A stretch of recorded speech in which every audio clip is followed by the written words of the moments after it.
Pastor Praveen మృతిపై మరో CCTV footage వెలుగులోకి వచ్చింది.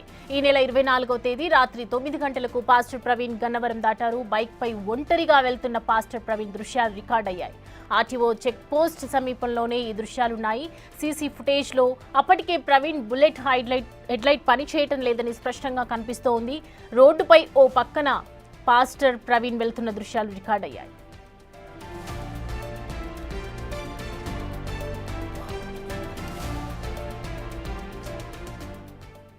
రైట్, పాస్టర్ ప్రవీణ్ మృతికి సంబంధించినటువంటి న్యూస్ ఎంత వైరల్ అవుతుంది తెలుగు రాష్ట్రాల్లో మనందరికీ తెలిసిందే. సో ప్రజెంట్ ఎలా చనిపోయాడు అనే దానిపై అనేక రకాలుగా కూడా పోలీసులు దర్యాప్తు చేస్తున్నటువంటి విషయం మనకు తెలిసిందే. సో ప్రజెంట్ మనం బిగ్ టీవీ విజువల్లో చూస్తూ ఉన్నాము. ఈ నెల 24వ తేదీ రాత్రి 9 గంటలకు పాస్టర్ ప్రవీణ్ గన్నవరం దాటడం జరిగింది. బైక్ పై ఒంటరిగా వెళ్తున్నటువంటి దృశ్యాలు మనం చూస్తూ ఉన్నాము. విజువల్స్ లో బైక్ పై ఒంటరిగా వెళ్తున్నారు పాస్టర్ ప్రవీణ్. దృశ్యాలన్నీ కూడా సీసీటీవీ ఫుటేజ్ లో రికార్డ్ అయ్యాయి. ఆర్టీఓ చెక్ పోస్ట్ సమీపంలోనే ఈ దృశ్యాలు కనిపిస్తున్నట్లుగా తెలుస్తోంది. సీసీ ఫుటేజ్ లో రికార్డ్ అయినటువంటి దృశ్యాలవి. అప్పటికే ప్రవీణ్ బుల్లెట్ హెడ్లైట్ కూడా పనిచేయటం లేదు అనేది మనం చూసాము. ఇంతకుముందు ఒక ఇండికేటర్ మాత్రమే కనిపించడం జరిగింది సీసీటీవీ ఫుటేజ్లో. ప్రజెంట్ మనం చూస్తున్నట్టు అయితే కనుక హెడ్లైట్ పనిచేయటం లేదని మాత్రం స్పష్టంగా కనిపిస్తోంది.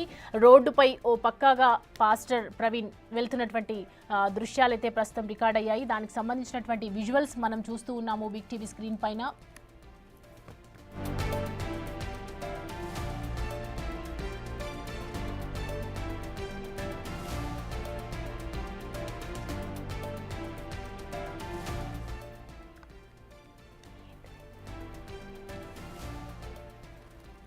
సో పాస్టర్ ప్రవీణ్ మృతికి సంబంధించినటువంటి మృతి ఎలా జరిగింది, ఏ విధంగా జరిగింది అనే దాని గురించి పోలీసులు అనేక రకాలుగా అనేక కోణంలో దర్యాప్తు చేస్తూ ఉన్నారు. క్రైస్తవ సంఘాలు, ఇటు కుటుంబ సభ్యులు అవ్వచ్చు, క్రైస్తవ సంఘాలు అవ్వచ్చు కూడా అందరూ కూడా అసలు ప్రవీణ్ మృతికి సంబంధించి సమాధానం దొరకాలి అని నిన్నంతా కూడా కంటిన్యూస్గా మనం చూస్తున్నాము దానికి సంబంధించినటువంటి న్యూస్. సో ప్రజెంట్ దానికి సంబంధించి సీసీటీవీ ఫుటేజ్ వెలుగులోకి వచ్చింది. ఈ నెల 24వ తేదీన రాత్రి 9 గంటలకు పాస్టర్ ప్రవీణ్ గన్నవరం దాటినటువంటి విజువల్స్ మనం బిగ్ టీవీ స్క్రీన్ మీద చూస్తూ ఉన్నాము. బైక్ పై ఒంటరిగా వెళ్తున్నటువంటి పాస్టర్ ప్రవీణ్ దృశ్యాలన్నీ సీసీ ఫుటేజ్లో రికార్డ్ అయ్యాయి.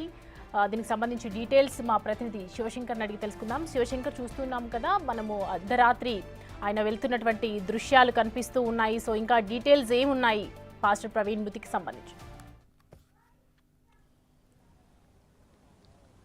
సౌమ్య, చూసుకున్నట్లయితే పాస్టర్ ప్రవీణ్ మృతి పట్ల ఇప్పటికే 2 తెలుగు రాష్ట్రాల్లో పెద్ద ఎత్తున అనుమానాలు వ్యక్తమవుతున్నాయి. క్రైస్తవ సంఘ గ్రూపుల్లో విపరీతమైన వీడియోస్ ట్రోల్ చేస్తున్నారు. ఎక్కడో ఎవరినో చంపిన వీడియోస్, ఇదంతా కూడా ప్రవీణ్ మృతికి సంబంధించినవి అని చెప్పి. అదేవిధంగా చూసుకున్నట్లయితే విజయవాడ నుంచి ఇక్కడ వరకు కూడా ఇప్పుడు దాకా సీసీ ఫుటేజ్ ఎందుకు ఇవ్వలేదని చెప్పి అనేక ప్రశ్నలు. హెల్మెట్ ఉన్న తలకి దెబ్బ ఎలా తగిలింది, మొహానికి ఫేస్కి ఎలా తగిలింది, బైక్ ఆయన మీద ఎందుకు ఉందని అనేక ప్రశ్నలు ఉత్పన్నమవుతున్న నేపథ్యంలో బిగ్ టీవీ చేతులు అయితే ఎక్స్క్లూజివ్ విజువల్ గన్నవరానికి సంబంధించి, గన్నవరం దగ్గర ఉన్నప్పుడు కూడా పూర్తిగా గన్నవరానికి సంబంధించి గన్నవరం ఆర్టీఓ ఆఫీస్ దగ్గర నుంచి కూడా ఒక సీసీ కెమెరాలో ఆయన ఒంటరిగా వెళ్తున్న దృశ్యాలు రికార్డ్ అయ్యాయి. పాస్టర్ ప్రవీణ్కి సంబంధించి ఆయన బైక్ మీద, 2 వీలర్ మీద, అదే బుల్లెట్ మీద ఒంటరిగా వెళ్తున్నారు. అయితే అప్పటికే గన్నవరం క్రాస్ అయ్యేటప్పటికే కూడా 9 గంటల సమయంలోనే దానికి సంబంధించి బుల్లెట్కి సంబంధించిన హెడ్లైట్ వెలగకపోవడం అనేది మనం ఇక్కడ చూసుకోవాలి. అంటే విజయవాడ దాటిన వెంటనే గన్నవరం వస్తుంది. గన్నవరం నుంచి రాజమండ్రి వరకు కూడా ఆయన హెడ్లైట్ లేకుండానే వచ్చినట్టుగా కూడా మనకి స్పష్టమవుతుంది ఈ వీడియో ద్వారా కూడా.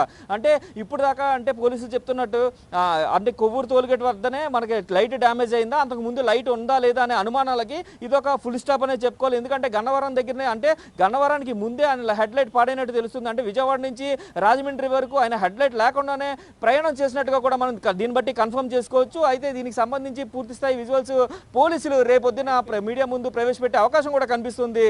సౌమ్య, అయితే శివశంకర్, హెడ్లైట్ అయితే పని చేయనట్లుగా తెలుస్తుంది, మనం సీసీటీవీ ఫుటేజ్లో చూస్తూ ఉన్నాము. సో దీనికి సంబంధించి పోలీసులు ఏం చెప్తున్నారు అంటే హెడ్లైట్ పని చేయలేదని పాస్టర్ ప్రవీణ్కి ఆ టైంలో తెలీదా? మరి అంత రాత్రి హెడ్లైట్ లేకుండా ప్రయాణం చేయాల్సి ఎందుకు వచ్చింది అని చెప్తున్నారు? ఎస్ సో మీరు చూసుకున్నట్లయితే ప్రధానంగా లాస్ట్ 10 కాల్స్ ఏదైతే పాస్టర్ ప్రవీణ్కి సంబంధించి కాల్ డేటా ప్రకారం మాట్లాడిన 10 కాల్స్లో 4 సార్లు అతని భార్యతో మాట్లాడినట్లుగా 2 సార్లు కొవ్వూరుకి చెందిన వ్యక్తులతో మాట్లాడినట్టుగా చివరగా రామ్మోహన్ అని చెప్పి రాజమండ్రికి చెందిన రామ్మోహన్ అనే వ్యక్తితో మాట్లాడినట్లుగా కూడా పూర్తిగా తెలుస్తుంది. అయితే ఈ నేపథ్యంలో ఆ రామ్మోహన్కి సంబంధించి ఆ రామ్మోహన్ అనే వ్యక్తితోటి కానీ లేకపోతే అతని భార్యతో కానీ లేదంటే ఇద్దరు వ్యక్తులతో ఎవరితో మాట్లాడారో వీరందరినీ కూడా పూర్తిగా విచారిస్తున్నారు. అయితే ఈ కొవ్వూరికి సంబంధించిన ఇద్దరు వ్యక్తుల్ని అలాగే రామ్మోహన్ కూడా విచారించాలి. మీకు ఆయన ఏం మాట్లాడారు ఏంటనే డీటెయిల్స్ మాకు కావాలి, ఆయన హెడ్లైట్ పాడైందని మీకు చెప్పారా లేదా అని అనే ప్రశ్నలు కూడా అంటే చాలా ప్రశ్నలు ఉత్పన్నం అవుతున్న నేపథ్యంలో ఆయన ఎందుకు వస్తున్నారు, మీతో ఏం మాట్లాడారు అనేది కూడా పూర్తిగా విచారిస్తామంటూ కూడా పోలీసులు ఇప్పటికే వారికి సందేశం తెలిపినట్టుగా కూడా మనకు తెలుస్తుంది. అయితే రామ్మోహన్ ఇప్పుడు నిన్నటి వరకు కూడా హైదరాబాద్లో ఉన్నారు. ఆయన అంత్యక్రియలు అయ్యి ఆయన రామ్మోహన్ అక్కడి నుంచి హైదరాబాద్ నుంచి రాజమండ్రి కూడా తిరిగి ప్రయాణం అయినట్టు తెలుస్తుంది.